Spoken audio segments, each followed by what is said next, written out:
Ya, oke, bisa kita mulai ya.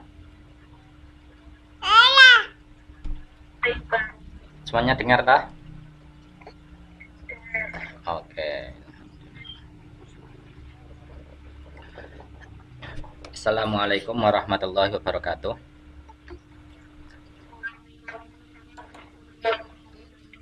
A'udzubillahi minasyaitonirrajim. Bismillahirrahmanirrahim. Alhamdulillahirabbil alamin. Wassalatu wassalamu ala asrafil anbiya'i wal mursalin wa ala alihi wa ashabi ajmain wa ba'du. Pada para mahasiswa yang saya banggakan, dalam kesempatan pagi ini saya mengajak kalian untuk memulai perkuliahan ini dengan bacaan suratul Fatihah, dengan harapan semoga kita senantiasa mendapatkan ilmu yang berkah dan manfaat dari Allah Subhanahu wa taala. Ala hadihin ya al-Fatihah. A'udzubillahi minasyaitonir rajim. Bismillahirrahmanirrahim. Ar-Rahmanir-Rahim. Maliki yaumiddin. Iyyaka na'budu wa iyyaka nasta'in. Shiratal mustaqim. Shiratal ladzina an'amta 'alaihim. Oke, gimana kabarnya? Alhamdulillah baik ya. Oke. Ini posisi di rumah semua toh? Posisi di di pondok. Iya. Ya. Dalam kesempatan kali ini saya memang sengaja untuk menggunakan Google Meeting ya, karena 1 minggu kemudian rencana itu kita sudah masuk UAS. Kemarin sudah membaca edaran tentang UAS ya, ujian akhir semester. Nah, terkait dengan ujian akhir semester. Nah, saya kira materi yang saya sampaikan sudah cukup kemarin. Jadi sekarang kita tinggal melakukan refleksi ulang terkait dengan mata kuliah metodologi studi fikih ya. Metodologi studi fikih. Nah, tugas kalian sudah semua toh? Setiap minggu. Sudah ya. Oke. Oke, bagi yang belum, pokoknya silahkan dikompleti saja ya, masih bisa diupload kok tugasnya, hanya saja di bagian laporan itu ada tulisannya terlambat gitu saja, yang nggak apa-apa lah. Masalahnya kan kasusnya ini kita menggunakan media yang terkadang bisa bersahabat dengan kita, terkadang malah justru menjadi kendala bagi kita semua, kan begitu ya. Oke, nah dari materi-materi yang saya sampaikan sejak pertemuan pertama hingga pertemuan ke-12, nah, sekarang kan pertemuan ke-13 ya, itu semuanya bisa menjadi alternatif dalam mengkaji fikih. Nah, di mengkaji fikih itu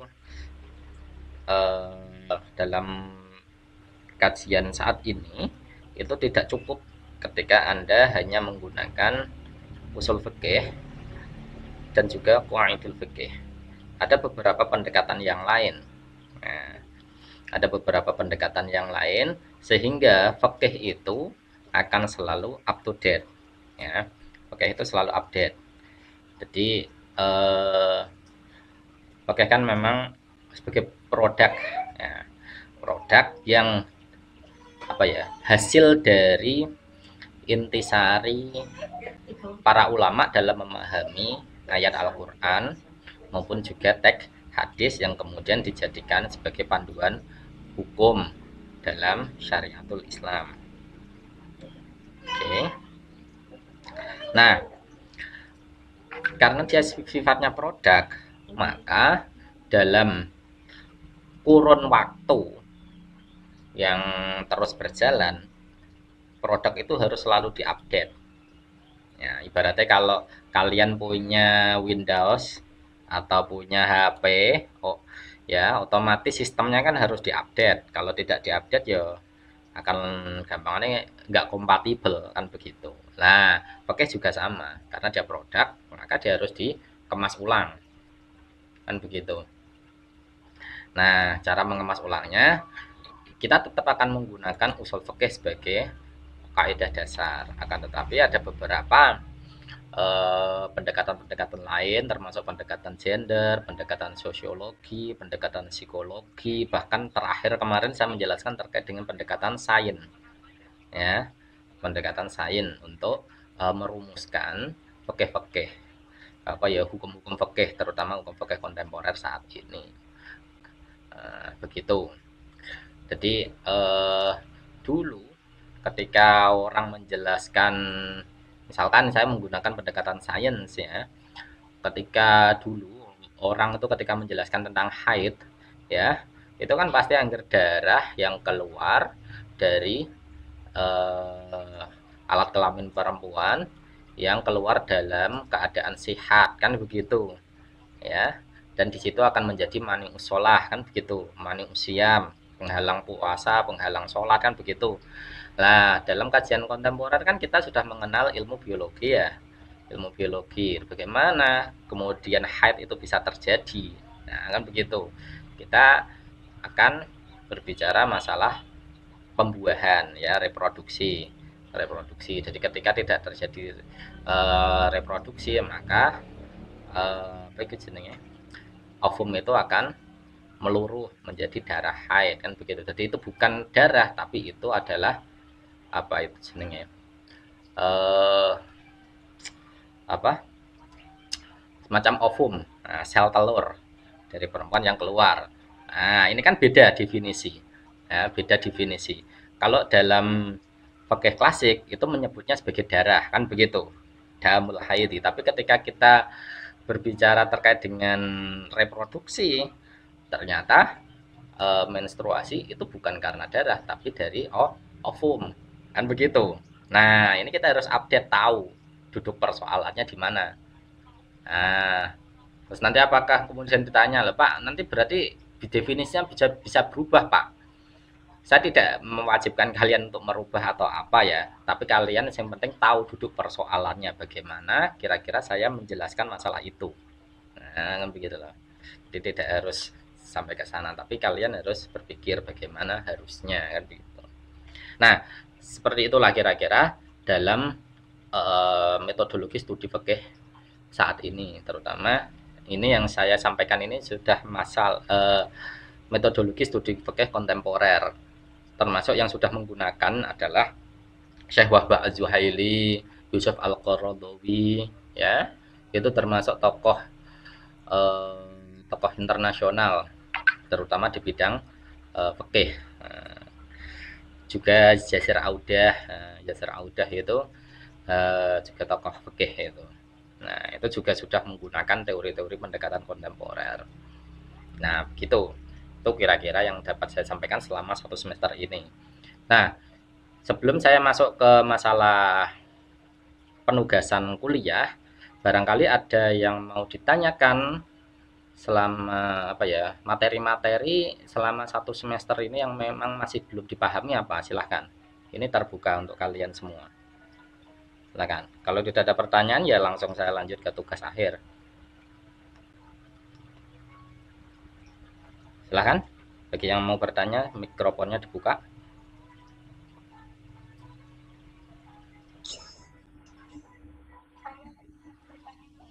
Ya.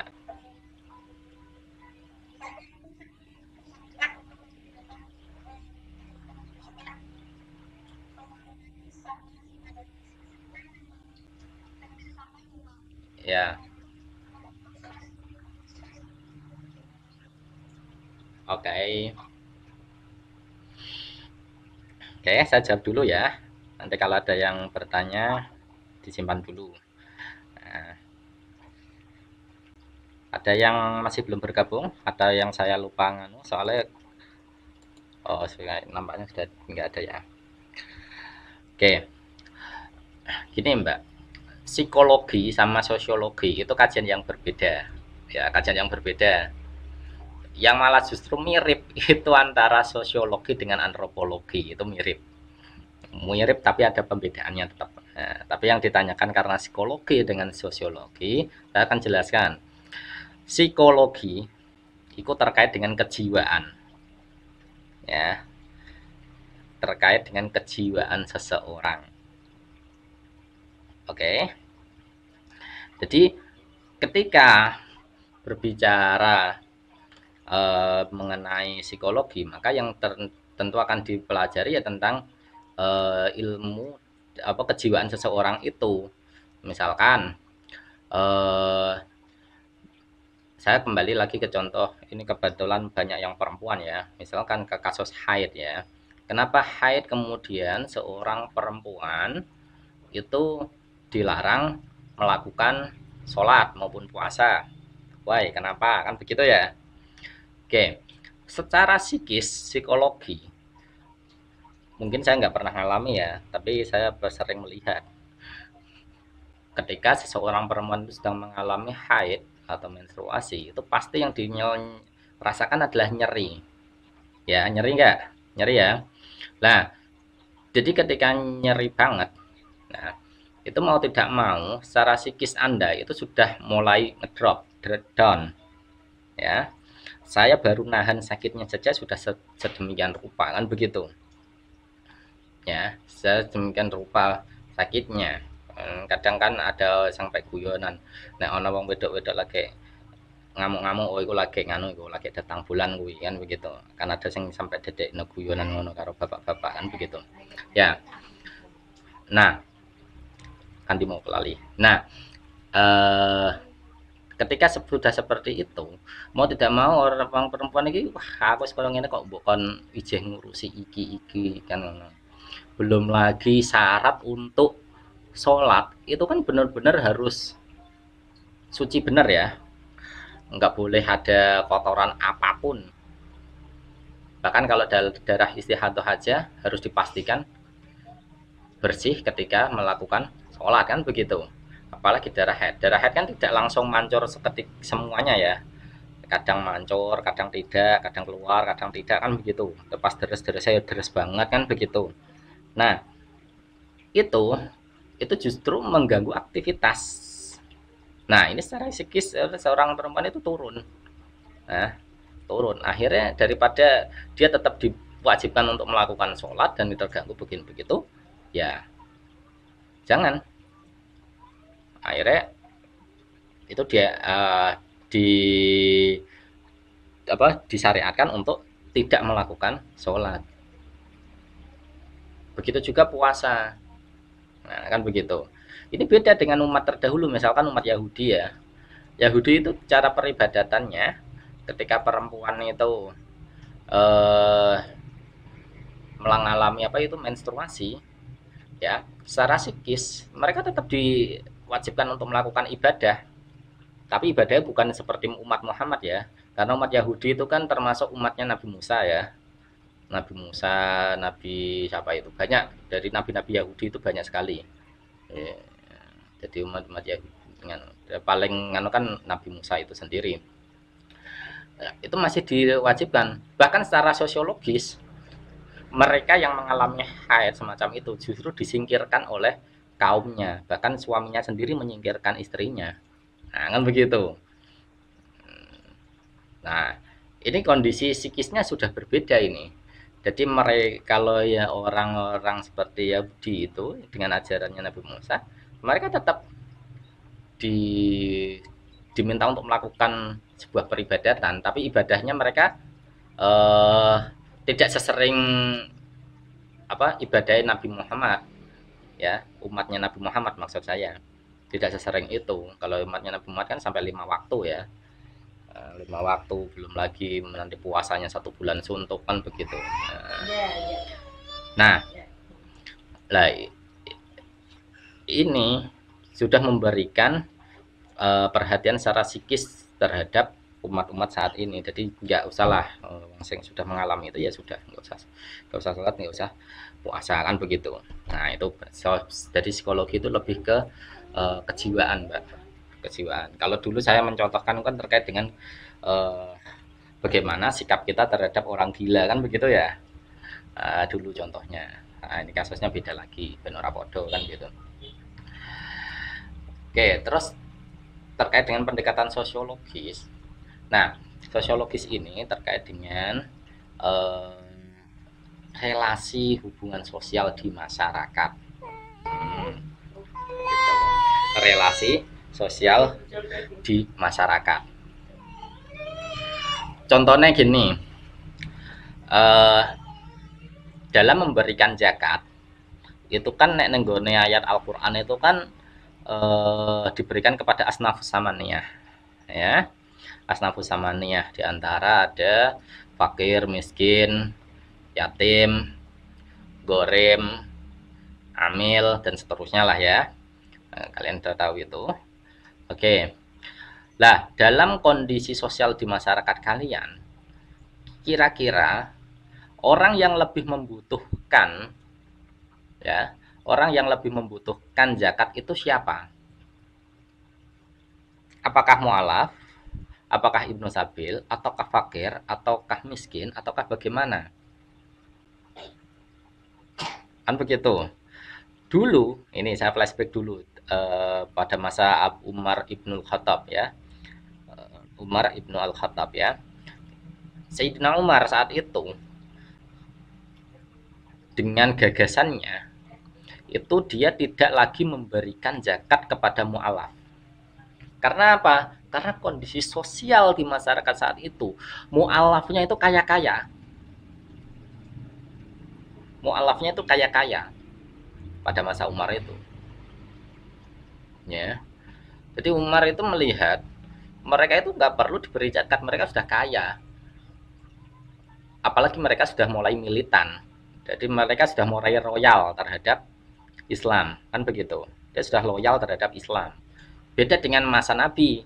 Jadi banyak orang yang ketika masuk Islam itu masih ya untuk mengamankan dirinya. Nah, sehingga untuk menjadikan mereka loyal terhadap Islam, ya mereka diberikan zakat terlebih dahulu. Tapi ketika pada masa Umar itu langsung dirombak total. Umar tidak lagi memberikan zakat kepada mu'alaf. Alasannya karena mu'alaf saat itu sudah kaya-kaya dan mereka sudah loyal. Nah, itu struktur sosial yang terjadi di masyarakat Madinah kala itu. Karena pusat pemerintahan Umar itu ada di Madinah, kota Madinah. Beda kalau pemerintahannya Ali. Ali kan kemudian dipindahkan ke Kufah ya. Struktur sosialnya beda lagi nanti. Nah, coba kemudian kita bawa ke konteks saat ini di kita. Oke, saat ini kira-kira orang yang benar-benar membutuhkan zakat itu siapa? Apakah fakir? Apakah miskin? Ataukah gorem? Kalau iya, bagaimana ukurannya? Karena kenyataannya sekarang banyak orang yang berhutang ya untuk membeli sebuah aset misalkan. Misalkan Anda membeli kendaraan ya, membeli kendaraan tapi kredit. Apakah itu termasuk gorem? Padahal kenyataannya memang Anda berhutang. Tetapi Anda penghasilan setiap bulan itu bisa untuk nyicil utangan itu, kreditan itu sekaligus bisa menghidupi. Nah, ini apakah termasuk bagian dari gorem atau tidak? Nah, ini sekarang kalau kondisi sosial sudah berbeda. Kondisi sosial masyarakat terutama di Indonesia saat ini banyak orang yang kemudian mengambil kredit untuk membeli sebuah aset. Nah, ini kenyataannya seperti itu, ya kan? Nah, ini jadi kalau sosiologi, pendekatan sosiologinya itu lebih ke interaksi sosial itu, struktur sosial di masyarakat. Nah, begitu kira-kira. Ah, begitulah Mbak kira-kira ya. Oke, ada yang lain?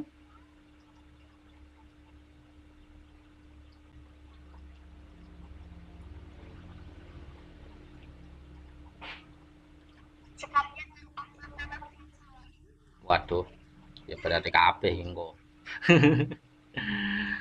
Oke, kalau antropologi ini lebih luas. Lebih luas itu kita melihat secara makro ya. Lebih ke makro. Jadi misalkan begini. Apa ya contohnya ya? Antropologi kan lebih ke manusianya ya, manusia bukan kepada struktur sosial. Kalau sosiologi lebih ke struktur sosial masyarakatnya, kalau antropologi lebih ke manusianya. Jadi begini,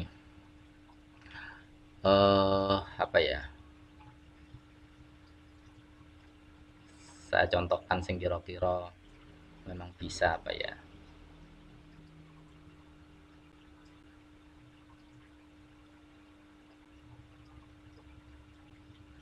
Hmm,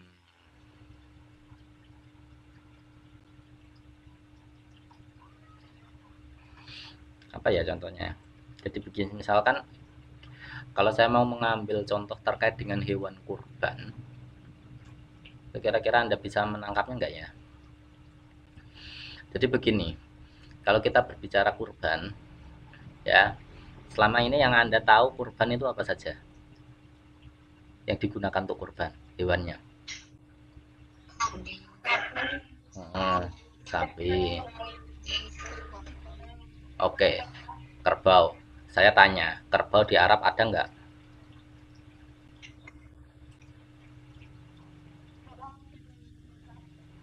Oke, onta di sini ada nggak?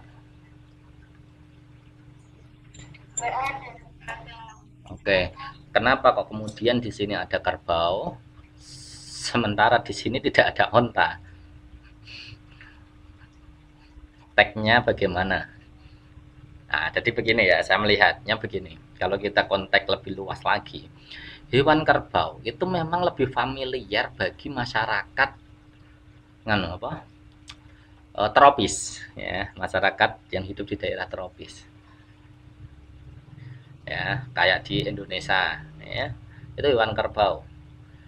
Jadi kalau Anda cari naskah nenggone kerbau, apa naskah yang menuliskan tentang kerbau dijadikan sebagai hewan udhiyah ya, itu sangat sedikit kitab fikih yang menjelaskan tentang keberadaan kerbau sebagai hewan kurban ya, sebagai hewan yang berhak disembelih untuk kurban udhiyah ya. Tetapi kerbau itu sangat familiar bagi masyarakat sini. Nenggone Arab ra ono memang. Ning kene ono. Kenapa? Masyarakat sini mengenalnya kerbau tidak onta. Ontanya sangat sedikit. Bahkan di Indonesia, onta itu termasuk hewan yang dilindungi. Anda menemukan onta itu hanya di kebun binatang. Gak mungkin di sawah-sawah itu ketemu onta kan begitu. Kenapa? Karena manusia di daerah tropis itu memang mengenal hewan kerbau. Nah, jadi ini dia menggunakan metode apa, Pak? Menggunakan model kias. Dikiaskan. Kalau sapi memang di Arab ada bakoroh ya. Tapi sapinya ya jangan tanya sapinya gede kaya apa Pak kan. Sapi-sapi wae beda-beda ya ana sing guring, cilik, ana sing gede banget kan gitu. Apalagi sing jenis limosin gede banget ya. Ya. Nah, seperti itulah. Karena ya itu, jadi kita melihat kondisi manusianya. Manusianya memang mengenal karbohidrat di Indonesia. Makanya kemudian kalau ulama-ulama lokal tidak membolehkan kerbau, maka saya yakin daerah Kudus pun tidak ada yang melakukan kurban karena kebanyakan Kudus itu kurbannya itu kerbau. Jarang sapi itu baru-baru mulai ada sapi itu. Ya, kebanyakan kambing sama kerbau kan begitu. Nah, itu. Nah, ini hasil istihad. Dia lebih mendekatkan jadi dia melihat pada apa ya? eh, apa ya?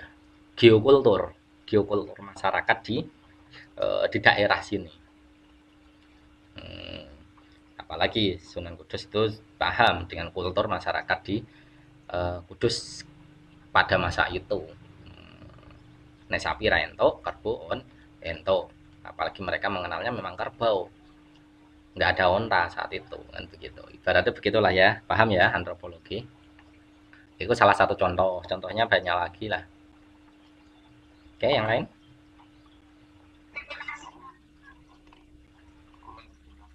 Oke.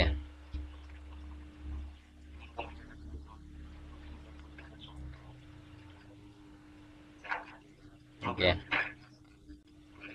Oke.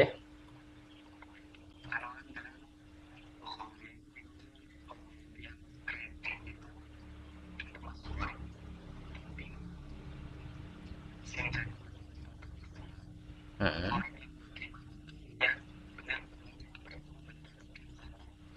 Heeh. Heeh. Betul.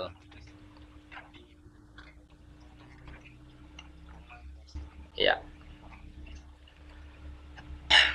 Oke. Gini, kalau dalam definisi fikih secara literal, gorem itu kan semerning di utang. Kan gitu ya, Mas? Nah, cuman ada beberapa penjelasan termasuk di beberapa hasyiah seperti di Fathul Mu'in itu dijelaskan gorem itu mereka yang hutang untuk nyambung hidupnya. Nah, kan yang untuk nyambung hidupnya. Nah, kita hadapkan pada persoalan kalau kita berangkat dari definisi pokoknya sing gorem itu sing diutang, berarti wong-wong sing kredit itu termasuk gorem. Tapi kalau kita berangkat dari penjelasan dari kitab syarah tadi, misalkan wong iku kredit, iku kira-kira kreditnya itu kanggo nyambung urip atau bukan, atau memang kanggo apa ya, gaya hidup. Jadi nyambung hidup karo gaya hidup itu beda. Ya. Nah, kalau kita berangkat dari penjelasan Fatman tadi, berarti yang bisa disebut sebagai gorem itu mereka yang memang benar-benar membutuhkan dana itu untuk menyambung hidupnya, tidak untuk membeli aset. Nah, begitu. Jadi wong sing duwe bener-bener duwe utang. Nah, bener-bener duwe utang itu berarti kan dia bisa saja masuk sebagai gorem, bisa saja dia masuk sebagai orang yang miskin atau bahkan fakir, kan begitu. Ya. Jadi kalau eh, kita hanya apa berangkat dari definisi yang penting di utang, berarti wong-wong sing kredit pun dia eh, menjadi gorem, kan begitu. Nah, menurut saya tidak seperti itu. Jadi wong sing dia running gorem itu yang memang dia benar-benar eh, butuh untuk menyambung hidupnya. Nah, di situ benar-benar butuh loh ya, bukan yang kemudian eh, tidak. Gampangnya kan ono sing apa awalnya deh nih, salah lagi ono kasus ya. Awalnya dia itu memang benar-benar membutuhkan untuk menyambung bisnisnya. Ini kasusnya bisnis, bukan untuk menyambung hidup. Karena bisnis ini adalah apa ya jenenge, kunci utama dalam kehidupan dia sendiri. Ya. Nah, Arab collab, akhirnya dia juga utangan, ya. Tapi setelah itu dia bisa mengembangkan usahanya itu. Ya. Untuk yang kategori utangan awal, itu dia memang benar-benar untuk nyambung bisnisnya. Karena apa? Bisnis itu bagian dari untuk nyambung hidupnya. Tetapi ketika meh lunas, hampir lunas, itu ternyata pihak debit apa ya? Sing ngutangi ke apa jenenge nek ning bank debitur tah apa? Saya lupa lah. Apa kreditor sih, kreditor ya namanya. Sama salah saya bukan orang perbankan jadi nggak begitu paham dengan istilah-istilah itu ya. Nah, itu dia tiba-tiba nawari utangan lagi. Padahal bisnisnya dia itu sudah berjalan dengan baik. Lah, kenapa kok orang yang utang itu mau menawari lagi? Karena dia merasa eh, si orang yang diutangi tadi prospek, bisa diprospek, usahanya lancar, nyaur utangnya lancar, kan begitu. Ini logika bank kan begitu memang. Lah, ternyata dia yang kedua, dia mengambil lagi. Nah, yang kedua ini bukan bagian dari untuk menyambung hidup. Kenapa? Karena ilatnya sudah berbeda. Nah, ilatnya sudah berbeda. Karena yang awal tadi, yang utangan awal itu memang dia untuk menyambung bisnisnya agar tetap berjalan. Yang kedua, karena bisnisnya sudah jalan, dia ngambil utangan lagi karena untuk yang lain, urusan yang lain. Nah itu gitu mas. Oke, sama-sama.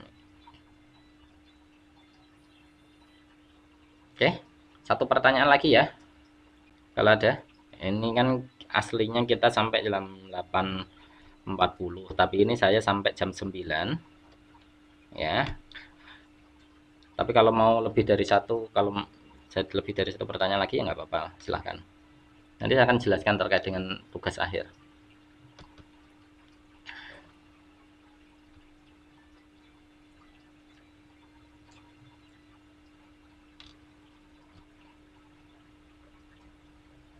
Halo, nggak ada?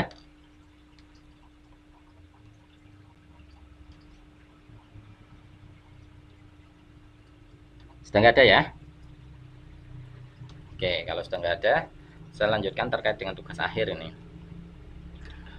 Oke, rencana itu tanggal berapa? Kok saya lupa malah.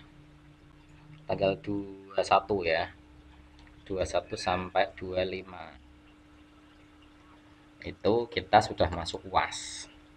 Jadi, biasanya minggu depan itu harus ada minggu tenang. Aturannya sih minggu tenang, tapi terkadang dosen itu malah justru menjadi minggu rapelan ya. Rapelan mata kuliah yang belum selesai. Tapi saya kira untuk materi saya sudah selesai lah kan gitu ya. Sehingga kalian punya banyak waktu untuk penugasan itu. Nah, seperti kontrak awal, penilaian saya itu terkait dengan kehadiran ya. Jadi silahkan hari ini juga harus absen ya, absennya di Viklas ya, absennya di Viklas. Dan untuk jam saat ini saya perpanjang sampai jam 9. Nah, sampai saya jam 9, biasanya jam 8.40 saya tutup. Nah, ini sampai jam 9 saya masih buka. Nanti kalau yang masih punya kendala untuk absen, nanti bisa lapor ke saya, nanti tak absenkan manual. Oke, itu penilaian pertama. Terus penilaian kedua itu terkait dengan tugas mingguan. Tugas mingguan itu yang saya anggap sebagai UTS ya. Dulu kan sebagian sudah saya nilai ya, sudah saya nilai, hanya saja saya tidak masukkan dalam Viklasnya. Saya tidak menilai lewat Viklas.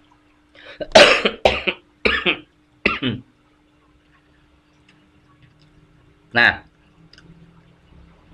nampaknya saya memberikan tugas sebanyak 11 kali ya. 11 kali. 11 kali karena ini kan pertemuan ke-13. Sementara pertemuan pertama kan dulu kan kita ta'aruf sama kontrak belajar. Berarti materi itu efektif 11 kali. Lah, jadi silahkan yang belum lengkap tugasnya sebanyak 11 kali segera dilengkapi. Pak, bukannya sudah tertutup, Pak? Tidak. Saya masih settingan di akun saya ya, apa di Viklas saya itu saya tidak model kunci. Jadi mahasiswa masih bisa menyampaikan tugasnya atau mengirimkan tugasnya meskipun terlambat. Meskipun terlambat. Hanya saja tugas mahasiswa nanti di kolom itu ya, di laporannya itu ada tulisannya terlambat. Gitu saja. Pokoknya itu dilengkapi. 11 tugas itu dilengkapi semuanya. Kalau ada yang kurang ya berarti ada pengurangan. Ya. Yang saya minta itu gagasan original Anda. Jadi gagasan Anda, bagaimana Anda merespon terkait dengan materi yang sudah saya sampaikan. Ya, pokoknya Anda mau pakai argumentasi sendiri ya silahkan. Mau mengutip dengan pandangan orang juga silahkan. Tapi terkadang, maaf, ini saya itu menemukan mahasiswa itu yang memberikan respon itu semacam definisi bloko. Ya, hanya semacam definisi. Ini mahasiswa iki paham apa ora ya? Ono sing kaya ngono kuwi. ya. Saya itu tidak meminta kalian untuk menjelaskan definisi karena kalian sudah tidak lagi sebagai siswa, Anda kan sudah mahasiswa. Jadi Anda harus mengeluarkan pendapat Anda, gagasan Anda. Kan begitu loh, ya. Jadi utarakan gagasan Anda. Anda boleh sepakat, boleh tidak, di situ semuanya. Oke. Nah, itu 11 tugas itu harus dipenuhi. Oke. Terus tugas akhirnya adalah nanti saya akan membuat 2 pertanyaan, ya. Pertanyaannya ini tidak textbook, tidak textbook. Tak kasih bocoran saja. Pertanyaan pertama itu terkait dengan lesson learning, ya, terkait dengan lesson learning. Jadi pelajaran apa yang bisa Anda dapatkan setelah Anda kuliah metodologi studi fikih. Kuliah metodologi studi fikih ini apa yang Anda dapatkan? Lesson learning-nya apa? Wah, itu cantumkan. Ini kan masing-masing dari isi kepala kalian sendiri. Jadi tidak ada di textbook, itu tidak ada. Saya apa ya yang sudah saya dapatkan ya dalam mata kuliah ini ya. Nah, catat aja di situ. Nah, itu pertanyaan yang pertama. Lesson learning-nya itu apa? Oke. Terus yang kedua, itu nanti saya akan mencoba untuk melempar isu yang berkaitan dengan kajian fikih lah ya. Isu yang berkaitan dengan kajian fikih. Terus bagaimana Anda menyikapi? Menyikapi itu bagaimana Anda menyikapi? Misalkan ya, ini belum tentu ini sebagai pertanyaannya nanti. Misalkan fenomena haji yang tertunda selama 2 tahun. Padahal itu termasuk rukun Islam. Bagaimana ini harusnya, kan begitu. Atau misalkan kasus vaksinasi, ini pro kontranya masih tinggi sekali ini. Misalkan kayak CoronaVac ya. CoronaVac ya. Nah, itu kan diterima di Indonesia, tapi di Arab Saudi tidak menerima vaksin itu, kan begitu. Ini bagaimana ini? Nah, jadi silakan pandangan Anda bagaimana. Terus atau kasus-kasus yang lainnya lah. Pokoknya nanti kasus itu kira-kira sedang in saat ini. Nah, sedang in dan mungkin data yang Anda bisa temukan banyak. Kalau kasus itu kan sudah banyak yang mengomentari ya. Mengomentari, bahkan ada pendapat-pendapat. Nah, itu silakan nanti Anda respon. Jadi nanti ada 2 pertanyaan itu. Yang pertama terkait dengan lesson learning, yang kedua saya akan menyampaikan isu fikih kontemporer. Silakan Anda respon menggunakan cara pandang atau sudut pandang yang Anda minati. Misalkan kalau tadi kasus vaksin, Anda dekati dengan pendekatan sains misalkan. Ya nggak apa-apa, kan begitu. Nah, begitu. Paham ya? Kalau yang nggak paham silakan ditanyakan sebelum saya menjelaskan tentang deadline-nya. Silakan.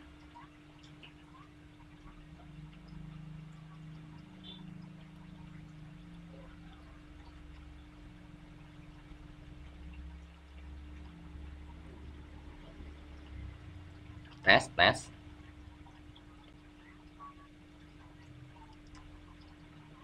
Paham?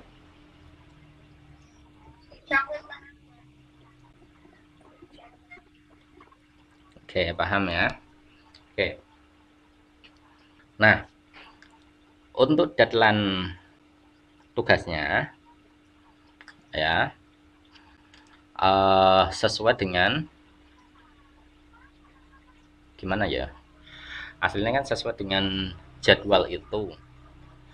Ya, jadwal kuliah. Jadi kalau kalian ini di hari Senin ya berarti tanggal 21. Nah, jadi minggu depan saya kirimkan tugasnya ya. Minggu depan saya kirimkan tugasnya. Jadi tanggal 14 saya akan kirimkan tugasnya ke grup ya. Nanti silahkan data mulai dicari, mulai ditulis, diketik nggih monggo, ditulis tangan nggih monggo. Nanti tanggal 21 harus disubmit. Gitu ya. Paham ya? Nah, semoga paham. Untuk masalah referensi, Anda boleh menggunakan referensi online. Hanya saja referensi yang kredibel. Referensi yang kredibel ya. Kalau ada menggunakan referensi blogspot, Wikipedia atau apa, ya nanti akan saya kurangi. Saya tidak mengembalikan, saya kurangi saja. Soalnya nanti kalau saya mengembalikan, masalahnya Warek 1 sekarang itu memberi deadline. Jadi ada penilaian terakhir harus sekarang harus sudah ada. Nanti kalau saya lempar mengembalikan nanti harus nganu lagi, kelamaan nanti nilai nggak keluar-keluar kan begitu. Daripada kelamaan ya sudah, saya kurangi saja nilainya, lebih mudah daripada saya harus mengembalikan, minta revisi atau apa kan begitu. Jadi usahakan pakai referensi yang kredibel. Nah, terus ini mungkin ada beberapa di antara kalian yang punya masalah, misalkan dalam masalah kesehatan. Di antara kalian ada yang sedang melakukan isolasi mandiri nggak? Alhamdulillah nggak ada ya. Kalau ada yang isolasi mandiri, sekali misalkan dia memang masih bisa aktivitas, silahkan aktivitas. Karena sekarang saya tidak mengharuskan kalian ke perpustakaan, bisa menggunakan referensi online. Silakan menggunakan referensi online. Kalau, nah ini, kecuali yang memang dia sama sekali tidak bisa aktivitas sama sekali, terus benar-benar lemah lunglai. Lah ini saya kemarin baru mau tanya kepada pimpinan, ini mahasiswa yang semacam ini kira-kira bisa dikasih dispensasi atau tidak kan gitu. Dispensasi maksudnya dikasih pengunduran deadline. Nah, itu saya masih mencoba untuk menunggu jawaban dari pimpinan. Karena kebetulan ada beberapa mahasiswa itu ya apa yang kasusnya itu dia sama sekali lemes, ya kamu nggak bisa ngapa-ngapain, dia sekarang sedang mengalami kena itu COVID kan begitu. Nah dia nggak bisa ngapa-ngapain, kalau tugasnya harus deadline-nya sama, mereka nggak bisa kan begitu. Nah ini, nah, sementara terkadang kan karena model penilaiannya itu by system, biasanya sistemnya itu kalau sudah dikunci nggak bisa dibuka, buka harus melalui Warek 1 kan begitu. Ini yang rodok jelimet. Nah, jadi mudah-mudahan di antara kalian tidak ada yang mengalami seperti ini. Jadi semoga nanti untuk tugasnya sesuai deadline semua ya. Amin.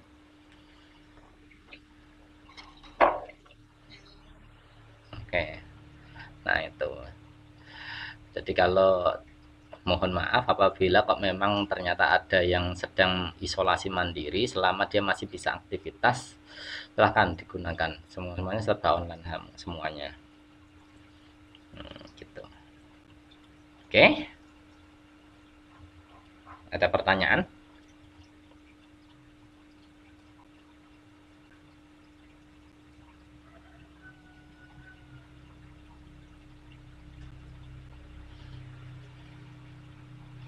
Ini jumlahnya 29 dari 36 mahasiswa. Berarti ada yang tidak hadir ya. Ada yang tidak hadir. Oke, nanti yang tidak hadir nanti bisa melihat record dari apa? Google Meeting kita ini ya. Ini kebetulan saya record ya, nanti saya upload. Jadi silahkan disimak di situ. Jadi nanti kalau yang tidak paham bisa disimak lagi. Kalau memang masih tidak paham baru ditanyakan. Oke? Oke, kalau sudah tidak ada pertanyaan, ya saya kira cukup. Cukup ya? Oke, kalau cukup, mari kita akhiri dengan bacaan hamdalah bersama. Alhamdulillahirabbil alamin. Oke, jangan lupa presensinya terakhir jam 9. Oke, akhirul kalam. Wassalamualaikum warahmatullahi wabarakatuh.